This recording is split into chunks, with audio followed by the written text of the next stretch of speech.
Ma'am, sir ने मुझे आपका पर्सनल असिस्टेंट रखा है। आगे से आपको कभी भी कोई प्रॉब्लम हो तो आप मुझे बता सकती हैं, मैं आपकी पूरी हेल्प करूंगा। ठीक है। अरे सर, आप सर नमस्ते। अरे मैम, ये क्या कर रही हैं आप? अरे ये तो हमारी कंपनी का एक मामूली सा सिक्योरिटी गार्ड है, श्यामलाल।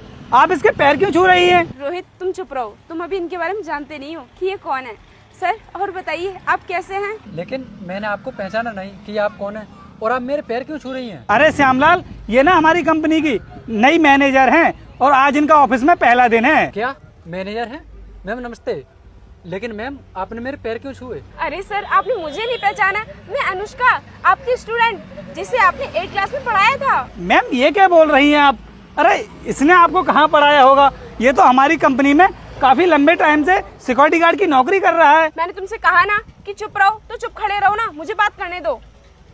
सर, क्या आपने सच में मुझे नहीं पहचाना? हाँ, मैंने तो आपको नहीं पहचाना। अरे सर, आप याद करने की कोशिश कीजिए। मुझे आपने 8 क्लास में पढ़ाया था, और वो भी फ्री। और मेरा नाम अनुष्का है, अनुष्का राणा। याद करने की कोशिश कीजिए सर। अच्छा, तो तुम वो अनुष्का हो, काफी दिनों के बाद दिखाई दी हो ना, इसलिए मैं तुम्हें पहचान नहीं पाया।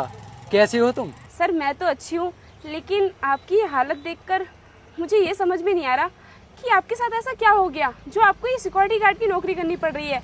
आपको तो अच्छा खासा कोचिंग सेंटर चल रहा था ना, और आपके पास तो बहुत सारे बच्चे कोचिंग पढ़ने के लिए भी आते थे। फिर ऐसी क्या वजह हो गई जो आपको ये सिक्योरिटी गार्ड की नौकरी करनी पड़ रही है? क्या मैम, सच में इन्होंने आपको पढ़ाया था? हाँ रोहित, इन्होंने मुझे सच में पढ़ाया था, और बिल्कुल फ्री में, क्योंकि उस टाइम पर हमारे घर के हालात कुछ ठीक नहीं थे। इतने भी पैसे नहीं थे कि मैं अपनी कोचिंग की फीस भी भर सकूं। तो सर ने मेरी बहुत मदद की थी, इसलिए मैं सर को कभी नहीं भूल सकती। और सर, आप मुझे बताइए ना कि आपको ये सब क्यों करना पड़ रहा है? अनुष्का, क्या बताऊँ मैं तुम्हें।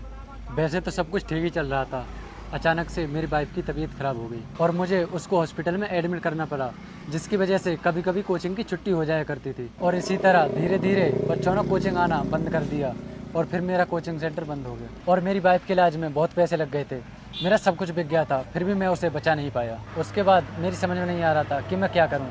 फिर मैं ये सिक्योरिटी गार्ड की नौकरी करने लगा। सर, आपके साथ इतना कुछ हो गया, और फिर भी मुझे आपने एक बार भी बताने की कोशिश नहीं की।